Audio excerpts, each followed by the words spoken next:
September we met, I could tell by your smile. You hadn't been with a good girl like me in a while. Hi, எல்லாரும் எப்படி இருக்கீங்க? Happy Deepavali.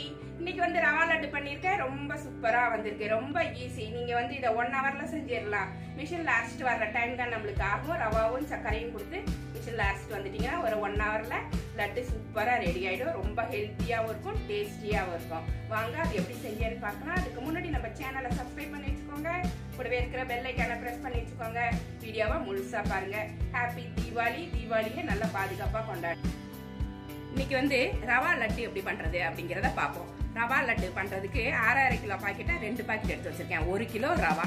1 kilo ரவாவையும் நல்ல மீடியமான சூடுல லேசா வறுத்து எடுத்துக்கணும். இப்போ 1 கிலோ ரவாவுக்கு எவ்வளவு சர்க்கரை போடணும் அப்படின்னா ரவா லட்டு பண்றதுக்கு 1 கிலோ போடணும். 1 கிலோ ரவாக்கு 1 கிலோ சர்க்கரை, இதுதான் கணக்கு. அப்பதான் கரெக்டா இருக்கும். இதை வந்து வறுத்துட்டு மிக்சியில் அரைக்கக்கூடாது, உங்களுக்கு அவ்வளவா டேஸ்ட் வராது. ரவாவை வறுத்துட்டு நம்ம வந்து மிஷின்ல தான் அரைச்சி கொண்டு வந்தீங்கன்னா தான் நெய் வந்து சூடு பண்ணி பிடிக்கும் போது நல்லா இருக்கும். ரொம்ப நைஸா இருக்கும் மாவு, டேஸ்ட் சூப்பரா இருக்கும். இதை ஃபர்ஸ்ட் வறுத்துக்கணும். வானல் சூடான உடனே நல்ல மீடியம்ல வச்சுக்கோங்க. இல்லைனாக்கா ரவா வந்து கலர் மாறிடும். இல்லை அப்படியே பிரிச்சு போட்டுக்கலாம். கிளீனா தான் இருக்கும் இந்த ரவா.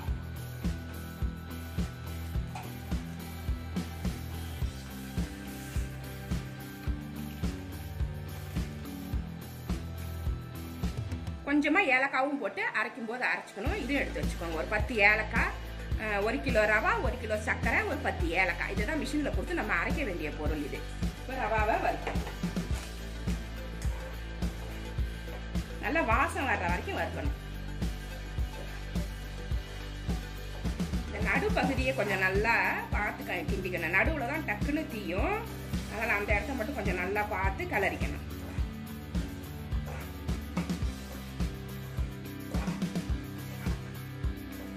ரவா லட்டு பண்ணும்போது அப்படியே முழுசா போட்டு ரவா லட்டு பண்ணுவாங்க. அதை விட நீங்க மிஷின்ல கொடுத்து அரைச்சி நெய் போட்டு பிடிக்கும் போது செம்ம டேஸ்டா இருக்கும். எல்லாருக்கும் பிடிக்கும்.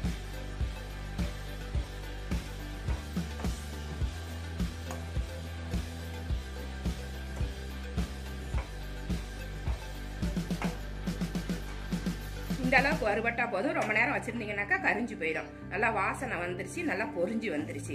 நல்லா மீடியம்ல வச்சு இது மாதிரி வறுத்துக்கணும். இதை ஃபுல்லா ஆற வச்சிடணும். ஃபர்ஸ்ட் ஆற வச்சுட்டு தான் சர்க்கரையை சேர்த்து நம்ம மிஷின்ல அரைக்க கொடுக்கணும். சூடோட சர்க்கரையை போட்டீங்கன்னாக்கா சர்க்கரை வந்து மெல்ட் ஆயிடும். இப்போ வந்து இதை நம்ம ஒரு தாம்பாளத்துல கொட்டி ஆற போட்டுருவோம். ரவா லட்டு பண்றதுக்கு ரவா வந்து வறுத்துட்டு ஆற வச்சிருந்தோம். நல்லா ஆறிடுச்சு. ஆறினதுக்கு அப்புறம் தான் இது கூட சர்க்கரையை சேர்க்கணும். இப்ப மிஷினுக்கு எடுத்துட்டு போற பாத்திரம் வச்சிருப்பீங்க இல்லையா, வாளி, அதுல இதை கொட்டிக்கோங்க. ஆறினதுக்கு அப்புறம் கொட்டணும்.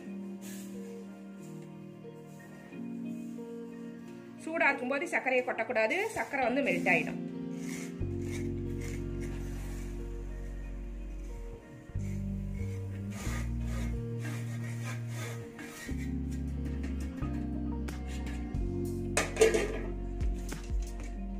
இது கூட 1 கிலோ ரவாவுக்கு 1 கிலோ சர்க்கரை எடுத்து வச்சிருக்கேன். அப்பதான் ஸ்வீட் வந்து கரெக்டா இருக்கும். சமமா போட்டீங்கன்னா. அதுவும் போட்டாச்சு. இது கூட ஒரு 10 ஏலக்காய் எடுத்து வச்சிருக்கேன். இதையும் போட்டு மிஷின்ல நைஸா அரைக்க சொல்லணும். குறப்பா அரைக்க கூடாது. நல்லா நைஸா அரைச்சாதான் லட்டு வந்து வாயில போட்ட உடனே கடிக்கும் போதே கரைஞ்சி ஓடும். அரைக்கும் போதே வாசனையா இருக்கும். சூப்பரா இருக்கும். இந்த மாதிரி இருக்கும். இது வந்து மிஷின்ல அரைச்சிட்டு வந்துடலாம். ஃபர்ஸ்ட் லட்டு பண்றதுக்கு ஃபர்ஸ்ட் நெய்யை சூடு பண்ணிக்கணும். சூடு பண்ணிட்டு மாவுல கொட்டி கலரும் போது தான் நல்லா இருக்கும்.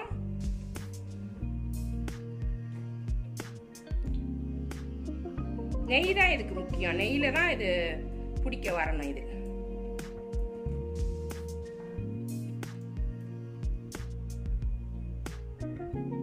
கொஞ்சம் அதிகமாவே நான் சூடு பண்ணிக்கிறேன். மீந்துச்சுன்னா பரவாயில்ல. அப்புறம் பத்தலைன்னா திரும்ப ஒரு தடவை சூடு பண்ணிட்டு இருக்கணும். அதனால நான் வந்து சூடு பண்ணிக்கிறேன். நல்லா இது மெல்ட் ஆகணும்.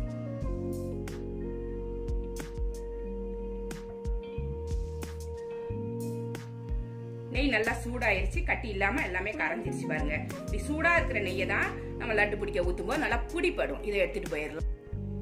ரவா லட்டுக்கு மாவை அரைச்சிட்டு வந்தாச்சு. மிஷின்ல இந்த மாதிரி அரைச்சிட்டு வரணும். எவ்வளவு நைஸா இருக்கு பாருங்க. இப்படி இருந்தாதான் லட்டு பிடிச்சி சாப்பிடும்போது வாயில வச்ச உடனே கரையும். இப்ப நம்ம சூடு பண்ணி வச்சிருந்த நெய்யை இதுல ஊத்திக்கலாம். நெய்யை சூடாக ஊற்றும் போது அந்த சக்கரை போட்டிருக்கோம் இல்லைங்களா, அது ஃபுல்லாக மெல்ட் ஆகி நல்லா பிடிக்கிறதுக்கு நல்லா வாட்டமாக வரும்.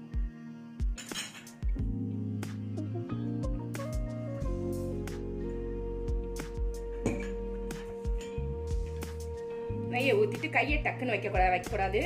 இது மாதிரி கரண்டி வச்சு ஃபர்ஸ்ட் கிளறிட்டு அதுக்கப்புறமா பிடிப்பது. கொஞ்சம் கொஞ்சமாக நெய் போட்டு லட்டு பிடிக்க வர்ற வரைக்கும் நம்ம நெய் கொஞ்சம் கொஞ்சமாக சேர்க்கணும். ஓவரா சேர்க்க தேவையில்லை. ஓரளவு பிடிப்படாது அப்படின்ன உடனே நெய்யை ஊத்துறத நிறுத்திக்கலாம். சக்கரை வந்து மெல்ட் ஆகி லட்டு வந்து பிடிக்க வரும்.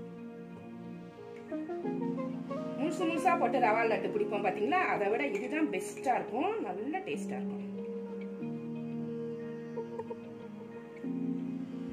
இன்னும் கொஞ்சம் ஊத்திக்கலாம் நெய்.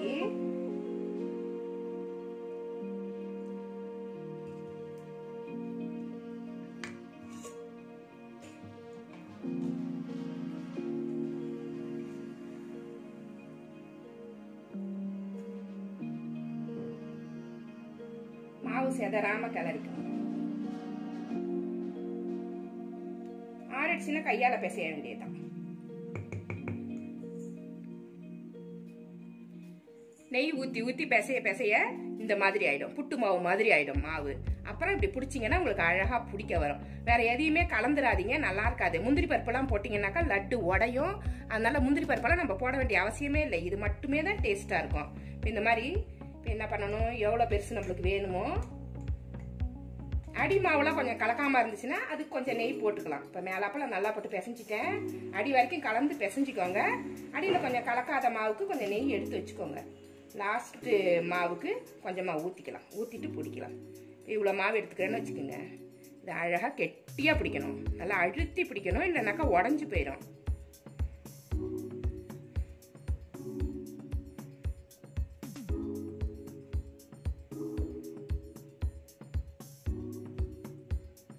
இப்படிதான் பிடிக்கணும்.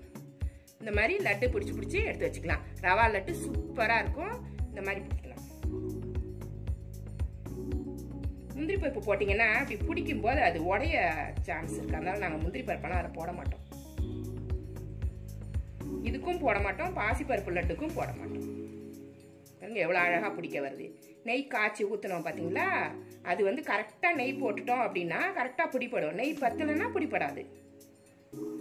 அப்போ இன்னும் கொஞ்சம் நெய் காய்ச்சி ஊற்றணும். நல்லா கெட்டியாக பிடிச்சிக்கிச்சு பாருங்க. இதை வந்து அழகாக செஞ்சு ஒரு பாக்ஸில் போட்டு மூடி வச்சுக்கணும். நல்லா எல்லா பலகாரத்தோடையும் போடக்கூடாது, உடஞ்சிரும். இதை தனியாக பாக்ஸில் அழகாக போட்டு வச்சுக்கணும். இது மாதிரி நம்ம எல்லா லட்டையுமே ரெடி பண்ணி வச்சுக்கணும். சூப்பராக இருக்கும் ரவா லட்டு. இந்த தீபாவளிக்கு இந்த ஸ்வீட் நீங்கள் செஞ்சு பாருங்கள்.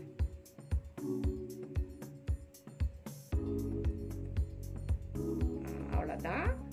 இது மாதிரி நம்ம எல்லாத்தையுமே செஞ்சு ரெடி பண்ணி எடுத்து வச்சுக்கணும்.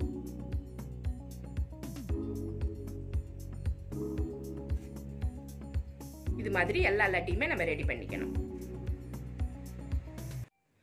ரவா லட்டு எல்லாமே ரெடி ஆயிடுச்சு. சூப்பரா இருக்கும் இந்த லட்டு. நெய்லாம் சேர்த்து செய்யறதால ரொம்ப சாஃப்டா, வாயில வச்ச உடனே கரையிற மாதிரி இருக்கும். ரொம்ப டேஸ்டாவும் இருக்கும், ஹெல்த்தியாவும் இருக்கும். இந்த ரெசிபி இந்த தீபாவளிக்கு நீங்களும் ட்ரை பண்ணி பாருங்க. இந்த ரெசிபி உங்களுக்கு பிடிச்சிருந்தா நம்ம சேனலை சப்ஸ்கிரைப் பண்ணி வச்சுக்கோங்க.